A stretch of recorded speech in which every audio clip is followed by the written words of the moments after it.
You wake before the sun, your eyelids heavy, yet your senses strangely alert.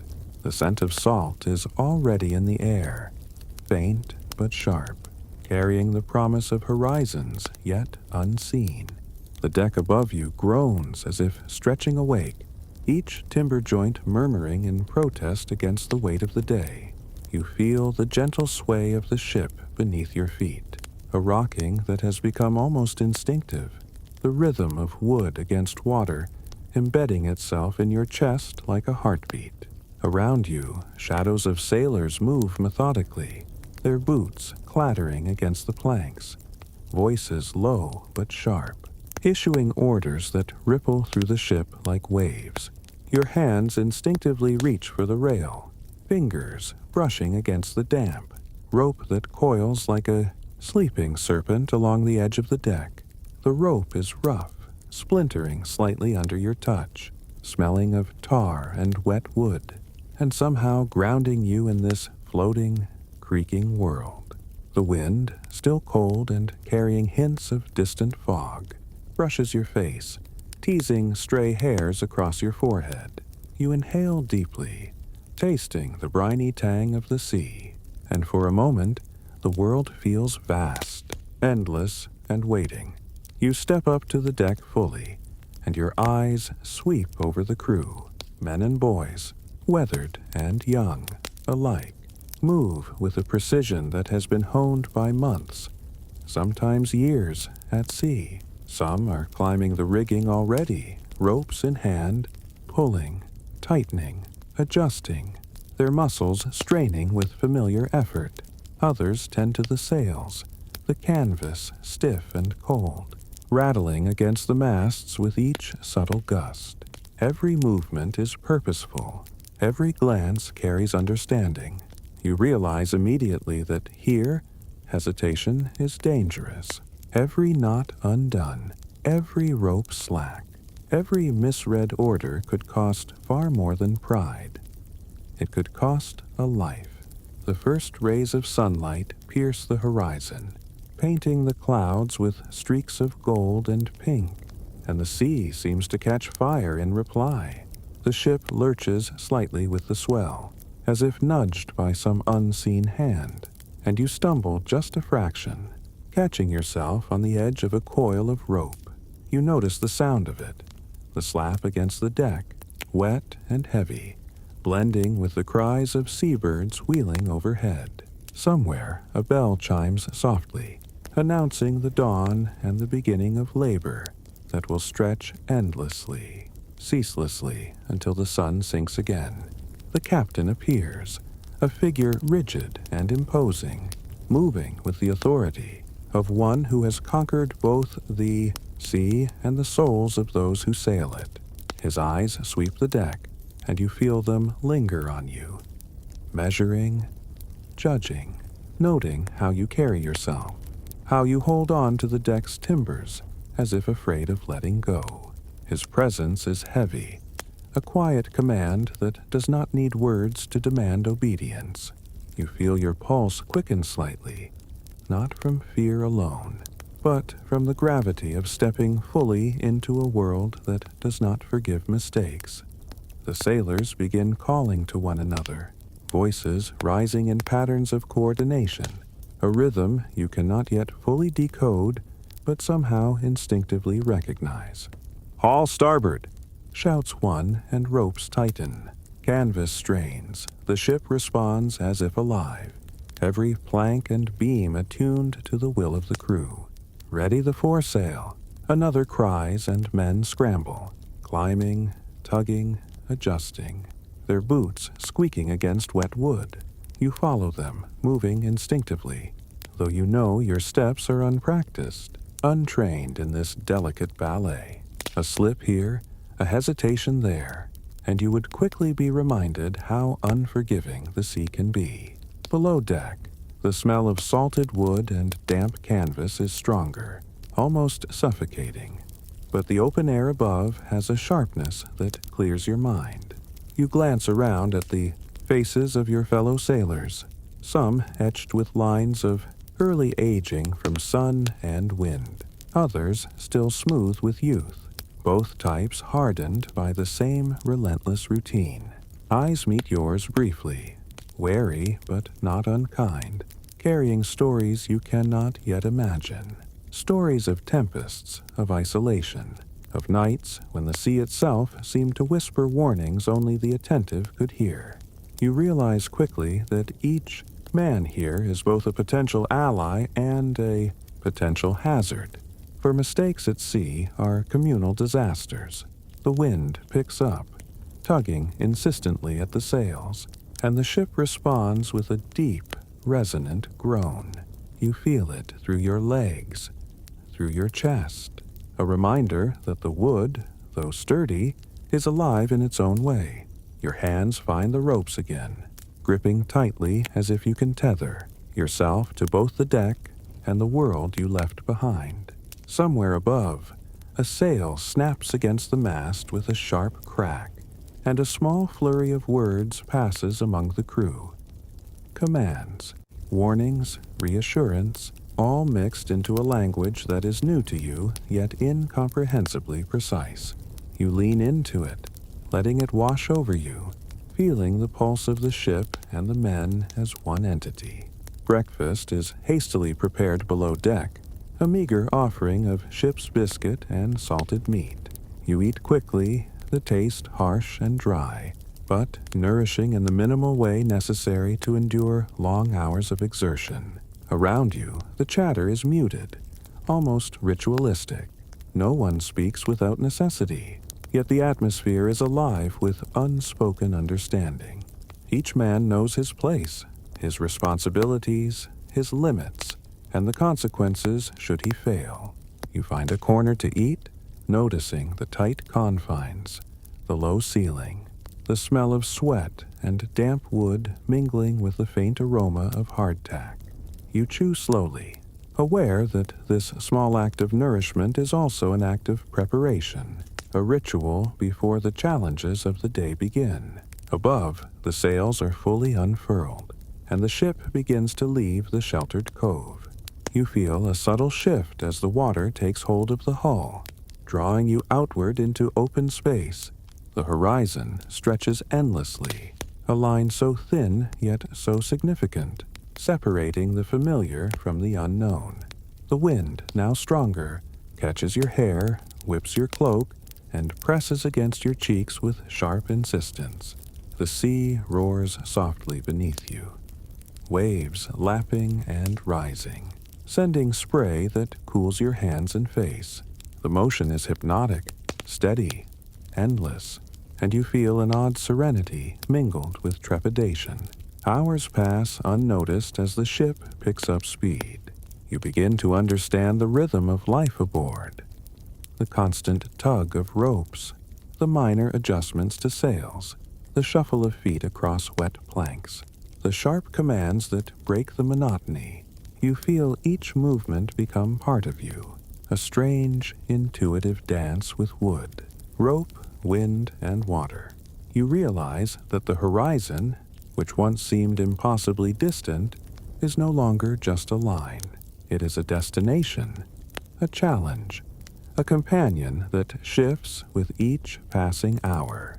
And as the sun climbs higher, warming your back and glinting on the restless waves, you feel the first true sense of immersion into this life. You are no longer merely a traveler. You are part of the ship, part of the crew, part of a living, breathing entity that is both beautiful and brutal. The sound of the wind, the creak of the timbers, the low murmur of men at work, all fuse into a symphony that grips your attention and will not release it. From this moment, you understand that the world you left behind is gone, replaced by one that moves, sways, and breathes with a rhythm you must learn, or risk being left behind entirely. You descend the narrow ladder, the dim light of the deck above fading as the shadows below envelop you. The air changes instantly, heavy, damp, and tinged with the unmistakable scent of brine, sweat, and wood that has aged in darkness.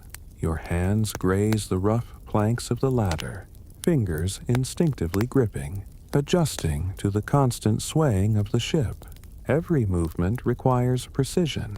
A misstep here could send you sprawling, crashing against low beams or, worse, into the tightly packed barrels and crates that line the passageways. The smell strikes first, but it's quickly followed by the low, murmuring chorus of life below deck. Men moving silently, the occasional cough, the scrape of a boot across worn planks, the muffled creak of rigging above. The corridor opens into the main hold, and your eyes strain to take in the narrow, cramped space. There is barely enough room to stand fully upright. Beams arch overhead like ribs, and the ceiling seems to press downward with a quiet weight, reminding you constantly that you are enclosed. Barrels of salted meat and fish are stacked in careful, precarious towers, and sacks of flour, beans, and dried grains sit in corners, dust rising as you brush past.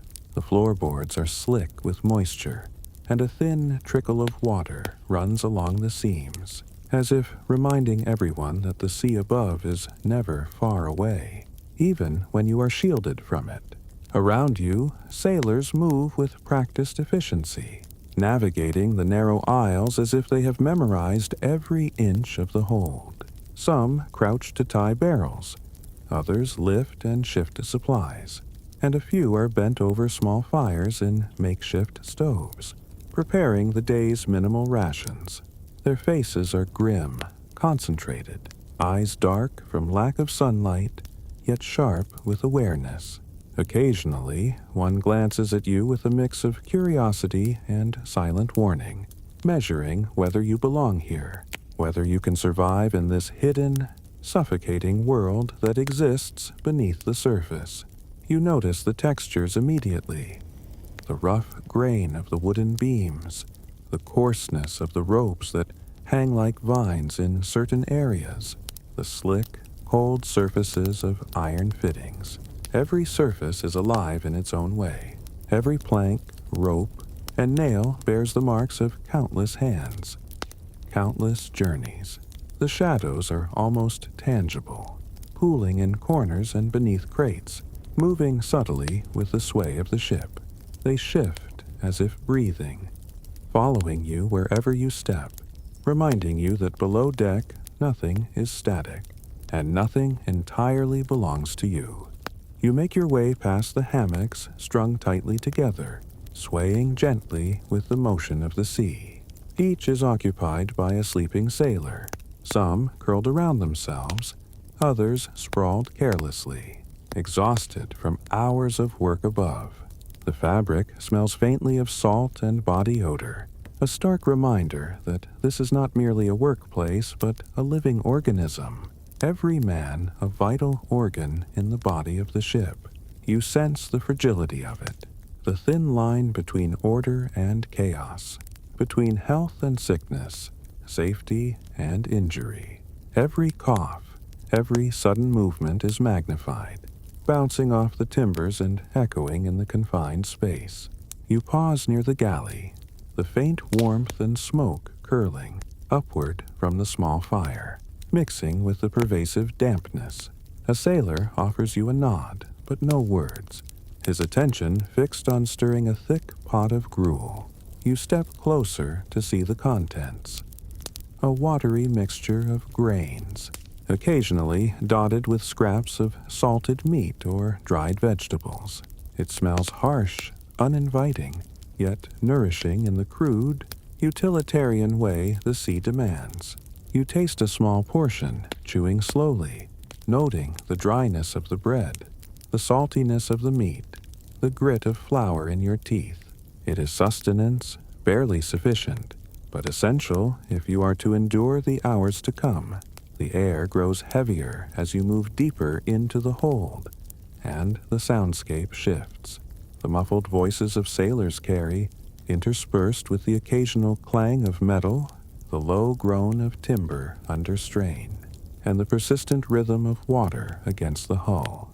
You feel the undulations of the sea more acutely here, Every wave sends a pulse through the ship, a subtle but insistent reminder that you are suspended between two worlds, the uncertain, chaos above, and the confined, pressure below. It is both comforting and terrifying, this intimate connection to the ship's heartbeat. You find a corner and press your back to the wall, letting the rhythm of the vessel seep into your bones. The darkness is almost complete here, punctuated only by faint shafts of light filtering through narrow openings, revealing the outlines of barrels, crates, and coils of rope. You sense movement everywhere, though shadows obscure it. A hand brushes past your shoulder. You startle, then recognize the careful navigation of a fellow sailor, accustomed to the constant close quarters. There is an unspoken etiquette, a choreography of survival in this cramped environment, learned and internalized over months of confinement. The reality of life below deck becomes more apparent as you explore further. Every surface bears a story of labor. Every crevice hides a detail that could trip or ensnare. Rats scuttle quietly along the beams, and you catch glimpses of them in the corners, their eyes glinting in dim light. The smell of unwashed bodies, sweat, and brine is omnipresent, sometimes overpowering, mingling with the aroma of food, tar, and old wood. You breathe deeply, letting it fill your lungs, understanding that this is a world unto itself, one where comfort is scarce, and alertness is your only companion. Time seems to move differently below deck.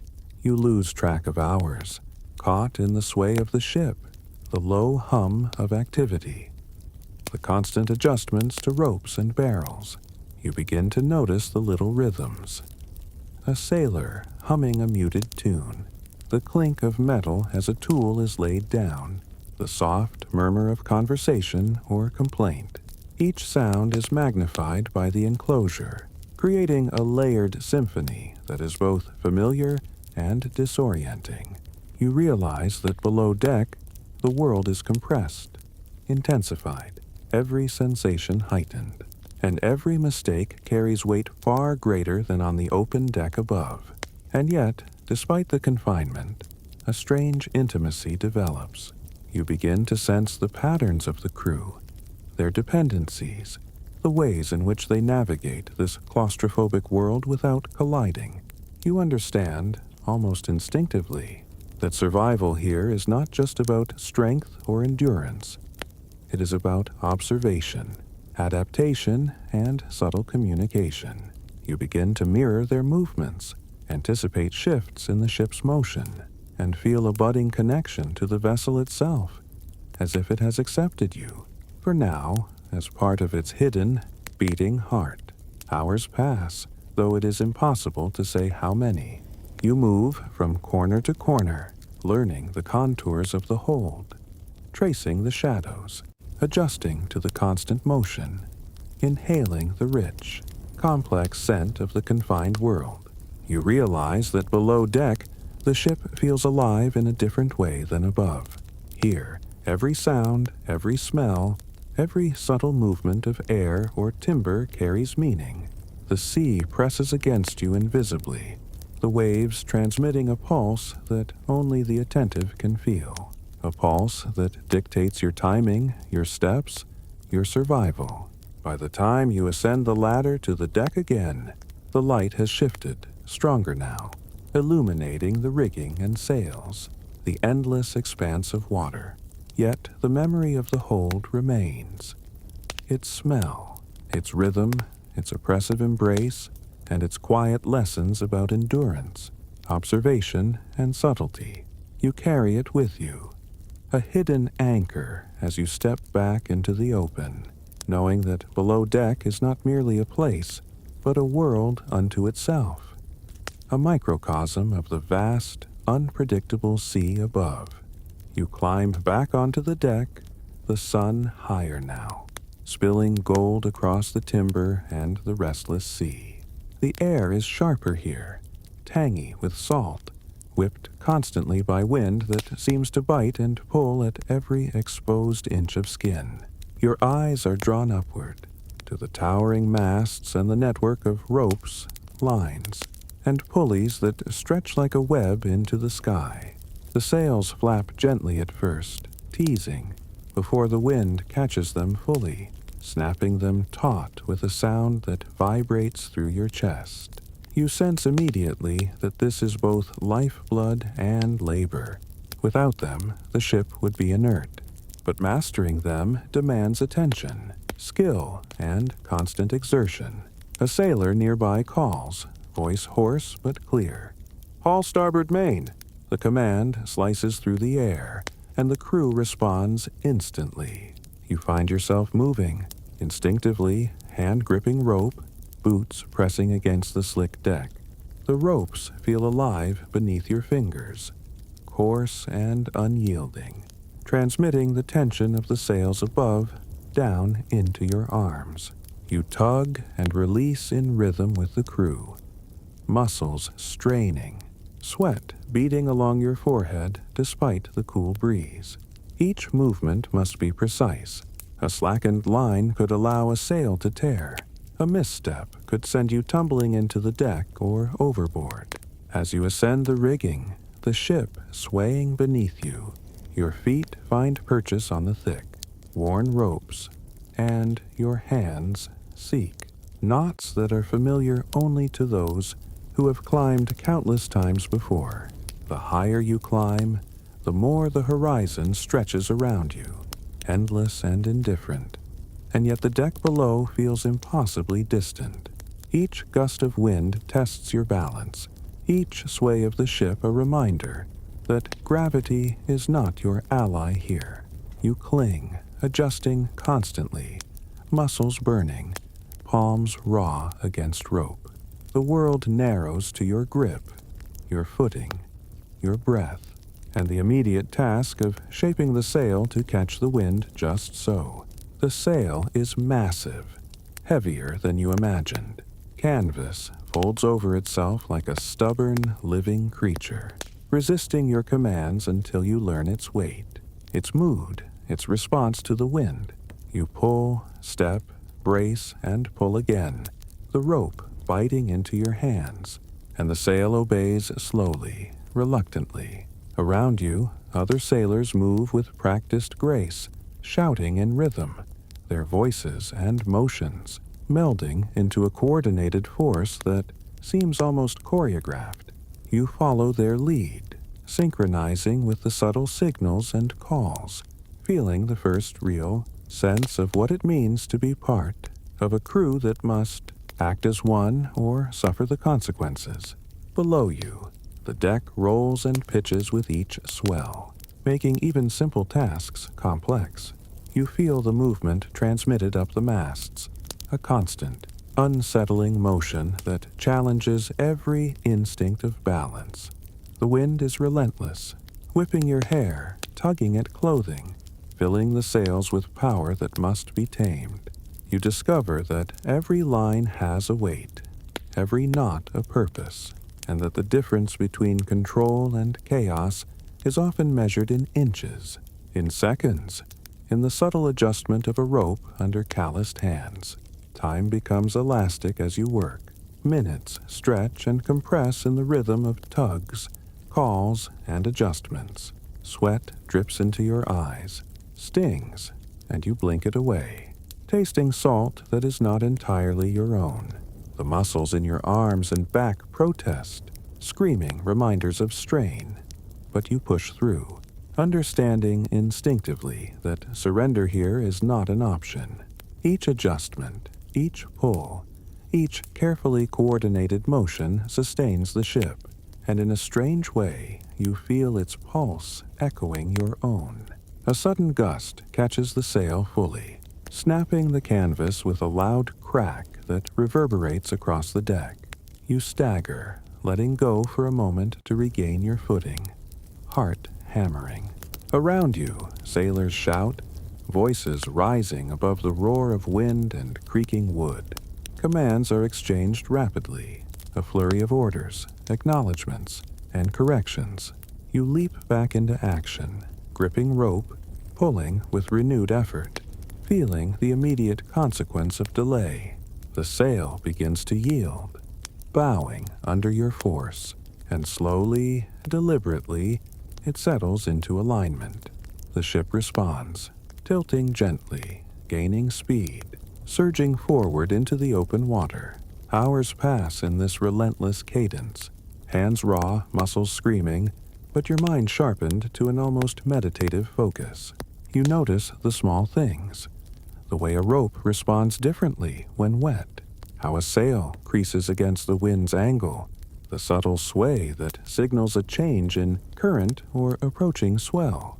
Each observation matters. The smallest miscalculation could set off a chain of events that echoes through the ship. You realize that work on the sails is more than physical. It is constant, vigilant attention, a dialogue with wind and water that tests patience, strength, and instinct. The sun climbs high, and the ship cuts through the water with increasing speed. Spray lashes against your face, cold and salty, but invigorating. You climb higher, adjusting another line, balancing on ropes that sway with terrifying unpredictability, and feel the exhilaration that comes with mastery, however temporary. Above you, gulls wheel, their cries blending with the creaking masts, flapping sails, and the shouts of the crew. The entire ship is alive, every part moving with purpose, every man contributing to the great, breathing organism of wood, rope, and canvas. The work is unending. No moment is idle. No sail, rope, or pulley can be neglected. You become aware of a rhythm, almost hypnotic, embedded in the motions of hauling. Tying, adjusting, releasing. Your muscles memorize sequences. Your mind struggles to name, and gradually, the act of controlling the sails becomes intuitive. You feel a subtle pride, fleeting yet intense, at your ability to influence the movement of this immense vessel with nothing more than strength, coordination, and instinct. Evenings bring no respite. The sun begins to dip, and the wind shifts unpredictably, demanding constant vigilance. The sky changes in tone, clouds building and dissolving, and the ship responds with creaks, groans, and subtle tilts. You adjust lines, haul sails, and call to others, all the while aware that night will bring darkness that magnifies every misstep. Yet you continue, muscles burning, lungs heaving, driven by an unspoken understanding that the ship's progress depends on every hand performing, exactly as it should. By the time your arms threaten to give out, and the sun touches the horizon, painting the sea with streaks of fire, you stand on the deck, gripping a rope, feeling the wind fill the sails above you. Exhaustion and exhilaration mingle. The raw physicality of labor is intertwined with the intoxicating sense of motion, of purpose, of communion with the sea and ship. You understand now what it means to work the sails, to harness wind, to move in tandem with something far greater than yourself, and the realization leaves a quiet, profound mark that lingers even as the sun sets and the night begins to stretch across the water.